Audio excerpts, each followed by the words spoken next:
ഉത്തര കേരളത്തിലും കർണാടകത്തിലും പ്രചാരത്തിലുള്ള ആരാധനാ സമ്പ്രദായങ്ങളിലൊന്നാണ് അനുഷ്ഠാന കർമ്മമായ തെയ്യം.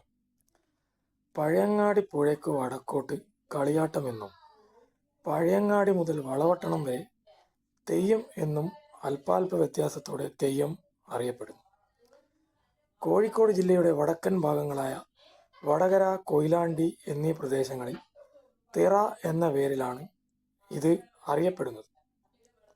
നൃത്തം ചെയ്യുന്ന ദേവതാ സങ്കല്പമാണ് തെയ്യം. തെയ്യത്തിൻ്റെ നർത്തനം തെയ്യാട്ടം എന്നും തെയ്യത്തിൻ്റെ വേഷം തെയ്യക്കോലം എന്നും അറിയപ്പെടുന്നു. ദേവാരാധന നിറഞ്ഞ തെയ്യം അനുഷ്ഠാനത്തിൽ മന്ത്രപരമായ അനുഷ്ഠാനം, തന്ത്രപരമായ അനുഷ്ഠാനം, കർമ്മപരമായ അനുഷ്ഠാനം, വ്രതപരമായ അനുഷ്ഠാനം എന്നിവ ഇടകലർന്നു കാണും. പ്രധാനമായും അമ്മ ദൈവങ്ങൾക്ക് ആണ് തെയ്യങ്ങൾ എന്ന് പറയപ്പെടുന്നു. കൂടാതെ വീരന്മാരെയും തെയ്യങ്ങളായി ആരാധിക്കുന്നു. ഏതാണ്ട് 500ഓളം തെയ്യങ്ങൾ ഉണ്ടെന്നാണ് പറയപ്പെടുന്നത്. എങ്കിലും 120ഓളം തെയ്യങ്ങളാണ് സാധാരണയായിട്ടുള്ളത്. വൃക്ഷാരാധന, പർവ്വതാരാധന, അമ്മ ദൈവാരാധന, പ്രേതാരാധന, ശൈവ വൈഷ്ണവാരാധന എന്നിങ്ങനെ പല ആരാധനാ രീതികളുടെയും സമന്വയമാണ് തെയ്യം. ദൈവം എന്ന പദത്തിൽ നിന്ന് ആണ് തെയ്യത്തിൻ്റെ ഉൽപ്പത്തി.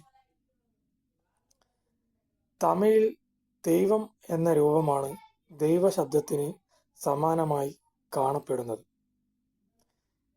തെയ്യത്തിൻ്റെ ആട്ടമാണ് തെയ്യാട്ടം. അത് തെയ്യത്തിൻ്റെ ആട്ടമോ തീ കൊണ്ടുള്ള ആട്ടമോ ആകാമെന്നാണ് പറയപ്പെടുന്നത്. പ്രാചീന കാലത്തെ സാമൂഹിക ജീവിതത്തിൻ്റെ പ്രതിഫലനമായിരുന്നു നാടൻ കലകൾ. ആചാരാനുഷ്ഠാനം, ആരാധന എന്നിവയുമായി ബന്ധപ്പെട്ട് ഉണ്ടായവയാണ് അവയിൽ ഏറിയ പങ്ക്. നൂറ്റാണ്ടുകൾക്ക് പഴക്കമുള്ള വടക്കേ മലബാറിൻ്റെ തനത് കലാരൂപമാണ് തെയ്യം. കാസർഗോഡ്, കണ്ണൂർ ജില്ലകളിലും കോഴിക്കോട് ജില്ലയുടെ വടക്കൻ ഭാഗങ്ങളിലും തെയ്യം കലാരൂപം കൂടുതലായി കാണപ്പെടുന്നു. കാവുകളിലോ തറവാടുകളിലോ ആണ് തെയ്യം പ്രധാനമായും അനുഷ്ഠാന കലയായി കെട്ടിയാടപ്പെടുന്നത്. ദൈവം എന്നതിൻ്റെ വാമൊഴി രൂപമാണ് തെയ്യം. ഓരോ സമുദായത്തിനും നിശ്ചിത തെയ്യക്കോലങ്ങൾ കെട്ടാനുള്ള അവകാശം തമ്പുരാൻ നൽകിയിട്ടുണ്ട് എന്നാണ് വിശ്വാസം. ചെണ്ട, ചേങ്ങില, ഇലത്താളം, കറുങ്കുഴൽ, തകിൽ തുടങ്ങിയ വാദ്യമേളങ്ങളും ലാസ്യ താണ്ഡവ നൃത്താദികളും സമ്മോഹനമായി സമ്മേളിക്കുന്ന തെയ്യം വിശ്വാസത്തോടൊപ്പം കലാസ്വാദന ചാതുര്യവും ഉണർത്തുന്ന അപൂർവമായ ഒരു കലാരൂപം കൂടിയാണ്. തെയ്യത്തെ പ്രാർത്ഥിച്ചുണർത്തുന്ന പാട്ടാണ് തോറ്റം പാട്ട് എന്ന് അറിയപ്പെടുന്നത്. പ്രത്യേക കാലങ്ങളിൽ സമൂഹ ജീവിതത്തെ സമർത്ഥമായി പ്രതിഫലിക്കുന്ന സാഹിത്യരൂപം കൂടിയാണ് തോറ്റം പാട്ടുകൾ.